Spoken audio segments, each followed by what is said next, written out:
King Charles and Queen Camilla will shortly be embarking on their traditional summer holiday to Balmoral in the Scottish Highlands, where the royal family retreat to every year for some rest and relaxation. It is the first time their Majesties will preside over the rest of the family as monarchs following the death of Queen Elizabeth II last September, aged 96.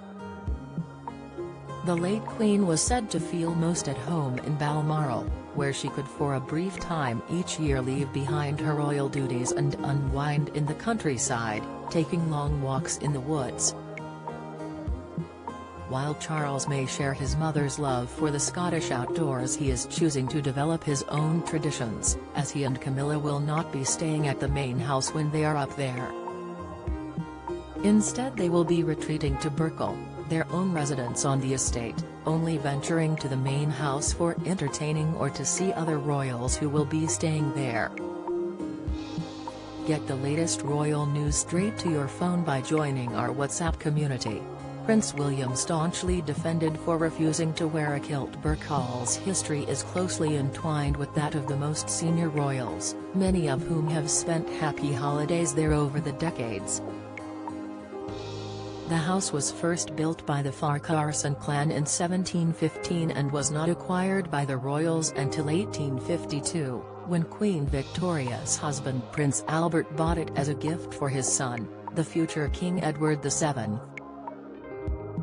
However, he only visited the property once and it passed back into the family's hands, until the 1930s when George V lent it to then Duke and Duchess of York, who would later become King George VI and Queen Elizabeth.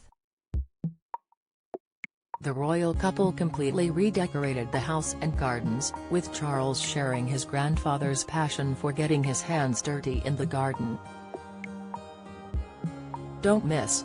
Meghan Markle has moved on and has much softer approach to Harry's family. Reveal: Meghan jumps to correct Harry's comment about Archie and Lilibet's future. Spotlight: Harry and Meghan accused of being contrived and fake in surprise new video. Live blog: the late Queen enjoyed summer holidays there as a princess with her sister Princess Margaret, later staying there with Prince Philip and a young Charles and Princess Anne before she ascended the throne. The Queen Mother was the principal caretaker of Birkhall from 1952 until her death in 2002, when the property passed to then Prince Charles, who has added his own touches to the beloved gardens. He told Country Life magazine in 2013, "It is such a special place, particularly because it was made by my grandmother. It is a childhood garden, and all I've done, really, is enhance it a bit." Close to the house the River Mick can be heard rushing by. As the King explained to the BBC, "One of the most marvellous things about Birkhall is it's by this river called the Mick, and it has this wonderful sound of rushing water. When you are in the house it's very calming and peaceful, I think. It has a very special atmosphere. The house is rather wonderful." The spectacular grounds of the property feature a sloping lawn, falling away to a terrace bordered by fruit trees and surrounded by beds of red roses. Many fruit and vegetables are also grown here to supply the house, with anything not available at Birkhall being brought up from the King's home at Highgrove in Gloucestershire. A flood in 2016 almost ruined much of the garden and left Charles devastated, however it has fortunately recovered, with the house's grand entrance and large porch providing the backdrop for Charles and Camilla's Christmas card in 2020. Inside the property is equally magnificent, but the main focus is that of family, as the King has kept his late grandmother's collection of framed Vanity Fair prints along the stairs.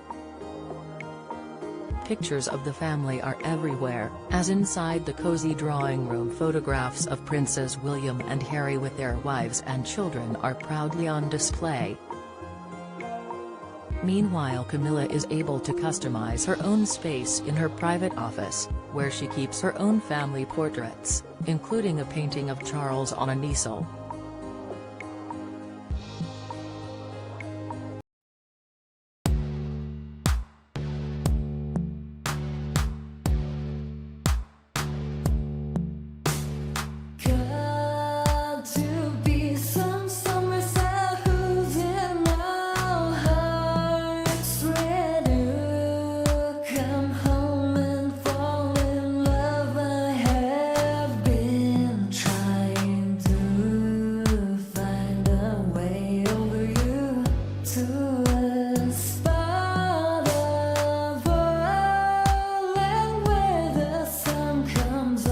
drama.